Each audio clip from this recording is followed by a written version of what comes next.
আসসালামু আলাইকুম everyone, welcome back to my channel. এখন ফেলে দেওয়া জিনিস দিয়ে খিচুড়ি রান্না করব। রেসিপিটা শেষ পর্যন্ত দেখার অনুরোধ রইল। দিয়ে দিয়েছি কাঁচামরিচ, দুই টুকরা করে দিয়েছি, পেঁয়াজ কুচি দিয়েছি, বড় বড় পিস করে দিয়েছি, আর একটা রসুন কোয়া করে নিয়েছি, কোয়াগুলো ছাড়িয়ে নিয়েছি আর কি। তারপরে দিয়ে দিলাম হলুদের গুঁড়া, মরিচের গুঁড়া, ধনিয়ার গুঁড়া, স্বাদ মতো লবণ দিয়ে এখন রান্না করা মাংসটা দিয়ে দিলাম। ওটা শুধু চর্বি, ওটাতে কোনো মাংস নয়, হয়তো বা এক পিস থাকতে পারে। আর একটু সরিষার তেল দিয়ে দিলাম। সরিষার তেলটা অল্প একটু দিয়েছি শুধু স্বাদের জন্য। আর বিরিয়ানি মশলা দিয়ে দিলাম 2 টেবিল চামচ, দিয়ে ভালোভাবে নাড়িয়ে মিশিয়ে নিলাম। মিশিয়ে নিয়ে এখন দিয়ে দিলাম রান্না করা ডাল, মসুর ডালটা রান্না করা ছিল ওটাও দিয়ে দিলাম।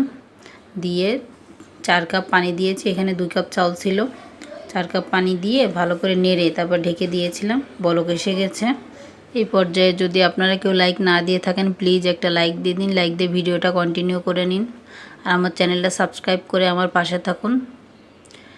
এখন দেখেন পানিটা অনেক শুকিয়ে গিয়েছে, চুলার জালটা কিন্তু এখনও আছে। এখন ঢেকে রান্না করে নিতে হবে। রান্নাটা প্রায় হয়ে গিয়েছে, আবারও নেড়ে দিলাম।